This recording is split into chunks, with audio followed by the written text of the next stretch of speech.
Gustavo Adolfo Bécquer, cuyo nombre real era Gustavo Adolfo Claudio Domínguez Bastida, fue un poeta del posromanticismo.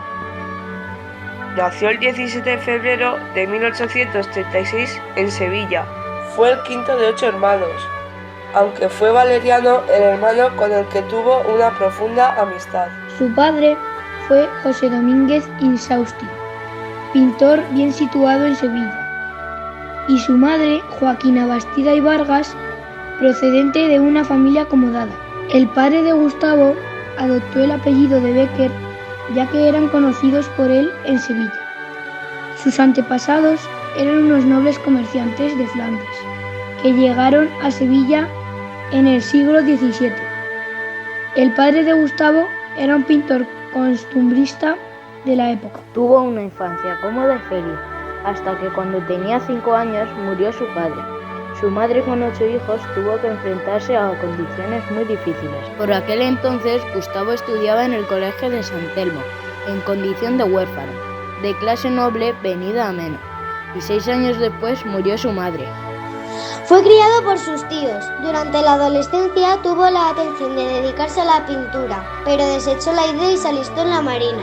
Pero la escuela fue clausurada y se fue a vivir con su madrina, que era una mujer culta y bien situada, con una rica biblioteca particular, donde Gustavo se dedicó a leer mucho. Su tía quería que fuera comerciante, pero Gustavo decidió ser poeta. Como le gustaba dibujar y tenía una gran sensibilidad para el arte, a partir de ese momento fue enviado al taller de dibujo del maestro Cabral Bejarano y después al de su tío Joaquín. Desde muy joven escribió poemas referidos a sus amores no correspondidos. Empezó a escribir en revistas y periódicos.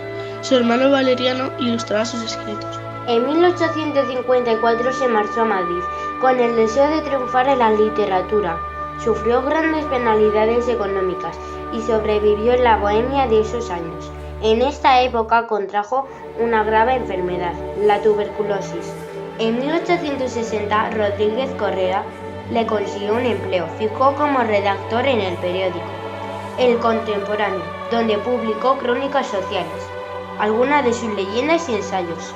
En Madrid, en casa de Joaquín Espín, donde se realizaban tertulias, conoció a su hija, Julia Espín, una preciosa chica de ojos azules, que era cantante de ópera, y de la que se enamoró perdidamente.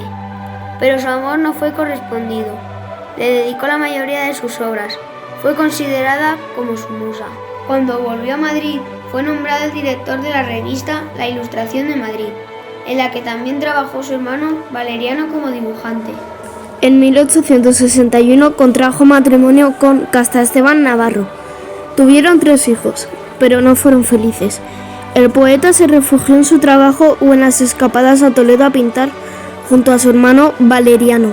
Económicamente, las cosas mejoraron para el poeta a partir de 1866, año en que consiguió un empleo de censor oficial de novelas.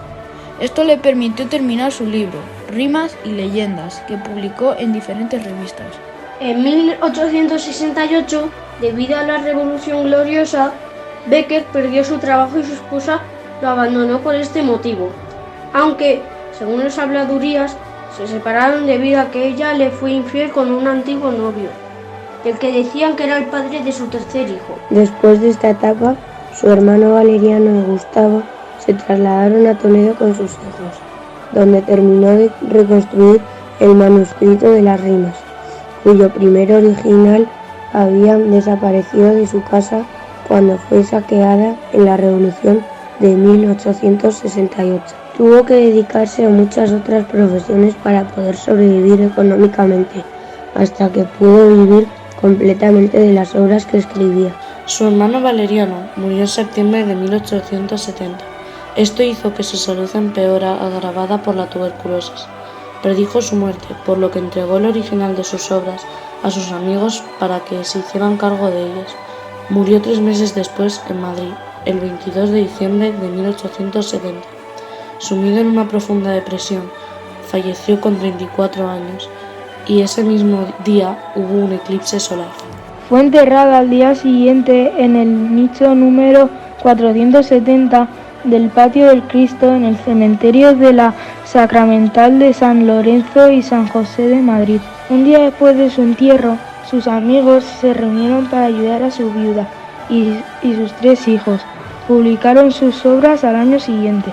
El 9 de abril de 1913, los restos de Gustavo y Valeriano fueron trasladados en tren a Sevilla y fueron sepultados en el Panteón de Sevillanos Ilustres, bajo la iglesia de la Anunciación, al que se accede por la Facultad de Bellas Artes de Sevilla. Aún son muchos los que visitan su oscura tumba, dejando alguna nota, poema, algún recuerdo, bajo la escultura del ángel que preside la tumba. El deseo del poeta, manifestado en vida, fue ser enterrado en Sevilla junto al Guadalquivir, y en 2013 fue colocado un cenotafio dedicado a él en el Parque del Alamillo. Curiosidades. Becker tuvo un punto surrealista. Realizó unos dibujos en los que figura un esqueleto jugando al tenis con una calavera como pelota. Un retrato suyo elaborado por su hermano Valeriano apareció durante algún tiempo en el billete de 100 pesetas.